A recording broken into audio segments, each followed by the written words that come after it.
अस्सलाम वालेकुम students. 9th class computer science की आज की इस वीडियो में हम डिस्कस करेंगे डाटा इंटीग्रेशन।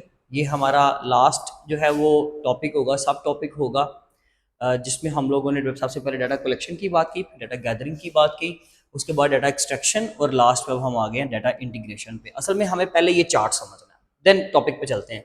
एक चीज़ तरफ मैं बता दूं जो आपके लिए इंपॉर्टेंट है, वो ये कि ये शॉर्ट क्वेश्चन है, ठीक है, इसमें लॉन्ग नहीं आएगा और ये पूरा as a whole long question consider हो सकता है, लेकिन नहीं, इतना इंपॉर्टेंट नहीं है, ये इंपॉर्टेंट शॉर्ट क्वेश्चन होगा, ठीक है। सबसे पहले हम लोगों ने डाटा कलेक्ट किया, किसी भी एक टॉपिक को लेकर हम लोगों ने काम शुरू किया, तो हम लोगों ने डाटा ना कलेक्ट करना शुरू किया। डिफरेंट रिसोर्सेज से हम लोगों ने कलेक्शन के टूल्स ढूंढे, उन टूल्स से हम लोगों ने डाटा को गैदर किया, ठीक है, उन मुख्तलिफ प्लेटफॉर्म से, सोशल मीडिया से, डाटाबेस से, फाइल्स से हम लोगों ने डाटा को क्या किया, गैदर करना शुरू किया। एंड देन हम लोगों ने उसमें से डाटा एक्सट्रैक्शन की, यानी कि जो हमारी हमारी ज़रूरत के मुताबिक डाटा था, जो हमारे लिए इंपॉर्टेंट चीज़ें थी, जो हमारे लिए इंपॉर्टेंट कंटेंट था, मटेरियल था, हमने वो एक्सट्रैक्ट कर लिया। डाटा एक्सट्रैक्शन क्या होता है? यूजफुल इंफॉर्मेशन को किसी डाटा सेट में से निकालना, ठीक है जी, हमने वो काम किया। अब हम लोगों ने सारा जो यूजफुल इंफॉर्मेशन थी ना हमारी, वो निकाल ली है। अब हम लोग डाटा को क्या करेंगे? इंटीग्रेट करेंगे। इंटीग्रेशन का मतलब होता है कंबाइन करना, चीजों को आपस में जोड़ना। तो जरा देखिएगा कि data integration involves combining information from different sources. आप लोगों ने डिफरेंट सोर्सेस से जो भी डाटा कलेक्ट किया है, जो भी डाटा निकाला है, उसको कंबाइन कर दें। क्यों? To get a complete perspective, ताकि आपका कंप्लीट थीम बन जाए, कंक्लूजन बन जाए, रिजल्ट निकल आए, आपका एक पर्सपेक्टिव डेवलप हो जाए कि भाई असल में हम लोगों का ये रिजल्ट इस चीज का निकला। वट एवर जो भी टॉपिक था, उन्होंने जो एग्जांपल दी, हम उसी चीज को फिर लेके चलते हैं। हमने डाटा एक्सट्रैक्शन की वीडियो में भी वही एग्जांपल ली थी कि हमारे पास 3 पॉइंट्स है, इसके अंदर 3 स्टेप्स हैं। These are the steps actually, कि सबसे पहले हमने डाटा को क्या करना है? ऑर्गेनाइज करना है। कौन सा डाटा? हमारे पास एक टॉपिक था सोशल मीडिया इंपैक्ट रिसर्च। हम रिसर्च कर रहे थे कि जो टीन एजर्स होते हैं, बच्चे टीन एजर्स जो टीन एज में होते हैं, उनके सोशल मीडिया के उनके ऊपर, उन बच्चों के ऊपर क्या इम्पैक्ट्स हैं, ठीक है। तो हम लोगों ने क्या किया जी? सोशल मीडिया इंपैक्ट रिसर्च को टॉपिक बनाकर इसके बारे में डाटा ऑर्गेनाइज करना शुरू किया। आप किसी फाइल में कर लें, किसी पेपर पे कर लो, किसी सॉफ्टवेयर में कर लो, नोटपैड पे कर लें, एमएस वर्ड में कर लें, कोई इश्यू वाली बात नहीं, सारा कुछ ठीक है। आपने डाटा को ऑर्गेनाइज किया, ऑर्गेनाइज करने का मतलब है रखवाना, प्लेस करना, तरतीब देना, अरेंज करना। आपने डाटा को ऑर्गेनाइज कर लिया। नंबर 2 पे कंपेयर एंड मर्ज।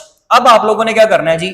आपको जितने भी आर्टिकल्स मिले हैं, social media increases the anxiety among teenagers, suppose कर ले मल्टीपल के अंदर मल्टीपल रिसोर्सेज थे, जो भी आपने डाटा निकाला, सोर्सेज से डाटा आप लोगों ने फेच किया, एक्सट्रैक्ट किया, वहां पर मल्टीपल जो आर्टिकल्स थे, उनके अंदर एक ही कॉमन पॉइंट था, और वो क्या था जी?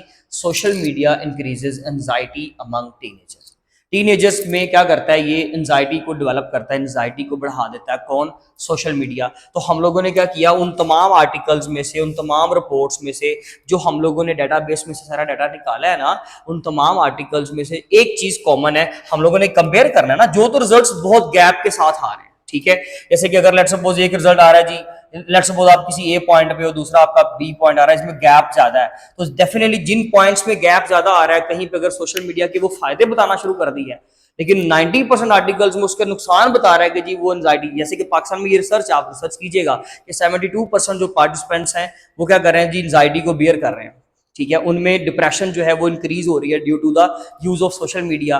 फिर 82% लोगों में जो है वो स्लीपिंग डिस्टर्बेंस क्रिएट हो रही है। तो ये पाकिस्तान में भी मुख्तलिफ जो है वो आर्टिकल्स मुख्तलिफ जगहों पर, मुख्तलिफ जो है वो आपकी वेबसाइट्स के ऊपर इसकी रिसर्च पड़ी हुई है, जो हमारी गवर्नमेंटल ऑथेंटिक वेबसाइट्स है ना, जहां पर स्टैट्स दिखाए जाते हैं सारे, वहां पर तो आप उसको बेशक आप एक्सप्लोर कीजिएगा। हम लोगों ने क्या करना है? तमाम आर्टिकल्स को कंपेयर करना है, और कंपेयर करने के बाद जो हमारे कॉमन पॉइंट्स होंगे हम उनको मर्ज कर देंगे। हमने मर्ज कर दिया जी, social media increases anxiety among teenager. अब हम लोग क्या करेंगे? लास्ट स्टेप पे create the summaries. Summary create करेंगे। समरी क्रिएट करने से मुराद ये है कि तमाम डाटा को किसी एक जगह पर इकट्ठा कर दो और उसके तमाम इंपॉर्टेंट की पॉइंट्स को हाईलाइट कर दो। हाईलाइट करने के बाद अब आप लोग जो भी रिजल्ट आप लोगों का निकला है, आप उन रिजल्ट्स को चार्ट्स के जरिए से, ग्राफ्स के जरिए से, टेक्स्ट के जरिए से, टेबल्स के जरिए से उसको रिप्रेजेंट कर दो। क्योंकि अब आप लोगों ने क्या करना है? एनालिसिस कर लिया है। अब आपको ये करना है कि आप लोगों ने डाटा को ऑर्गेनाइज करके दिखाना है, उसके रिजल्ट्स को लोगों को शो करवाना है। तो लोगों को शो करवाने के लिए एक तरीका कार क्या है? सबसे पहले आप ये कर लीजिए, टेक्स्ट की फॉर्म में एक आर्टिकल लिख दो कि जी हमारा ये रिजल्ट निकला।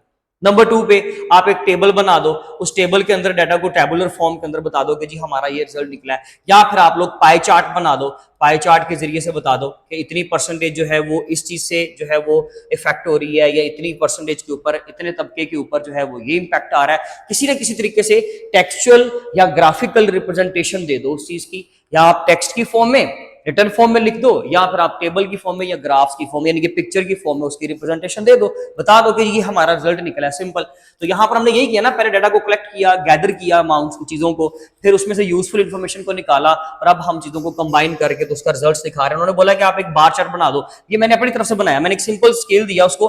हमारे पास सपोज कर ले बेसिक लेवल कौन सा जी, अलार्मिंग साउंड। अलार्मिंग साउंड यानी कि आप समझ लीजिए कि अलार्मिंग नोटिफिकेशन ये कहता है कि यहां से ना प्रॉब्लम शुरू हो गई है, काइंडली जरा इस चीज को ना नोट कर लें। नंबर 2 पे अगर हमारा उससे अबव लेवल देखा जाए तो डेंजरस लेवल है कि जी अब जो है ना लाजमी तौर पे कोई स्टेप लेना चाहिए।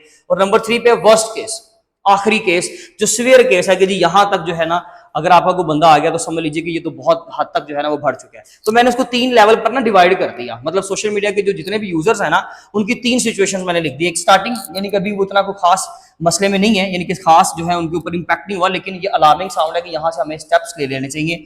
डेंजरस यानी कि वो मिडिल पोजीशन में आ गए कि वो अब जो है ना वो हाफ ऑफ द जो जितने भी जो लोग हैं हमारे, जो जितने भी टीनेजर्स हैं ना वो तकरीबन आधी मकदार के अंदर आप समझ लीजिए कि आधा जो है उसका शिकार हो चुके हुए हैं। और आखिरी वर्स्ट के ये तो अब जो है ना वो आखिरी हद में आ गया है, ये तो अब जो है ना वो सीवियर केस बन चुका है, बहुत ज्यादा नुकसान होने वाला है। अब उसमें मैंने परसेंटेजेस डिवाइड कर ली, मैंने बोला जी 10 to 20% जो है ना वो क्या है, लोग जी इस पोजीशन में, इस लेवल पर है, और 20 to 30% जो लोग हैं वो इस पोजीशन पे हैं, वर्स्ट केस में है। आप इसी तरीके का अपने तौर पे जो भी ग्राफ आप बनाना चाहें, मैंने सिंपल रिप्रेजेंटेशन दिया, बनाना चाहें तो कोई इशू नहीं, आप बना भी सकते हो इसको, ठीक है जी। हिस्टोग्राम बना लो, बार चार्ट बना लो, आप लोग पाई चार्ट बना लें, कोई इशू नहीं, कोई ग्राफ बना लें, कोई चार्ट बना लें, लेकिन वो आपको कह रहा है कि बेसिकली आप लोगों ने इस तरीके से अपना रिजल्ट जो है ना फाइनल लोगों को शो करवा देना है। Simple is that. ये आपको एक शॉर्ट क्वेश्चन होगा, इंपॉर्टेंट स्क्रीनशॉट ले लें, और अगर कोई क्वेश्चन कोई क्यूरी हो तो लाजमी तौर पर पूछ लीजिए। अदरवाइज इंशाल्लाह नेक्स्ट वीडियो में मिलते हैं। अपना बहुत ख्याल रखिए जी, थैंक यू सो मच।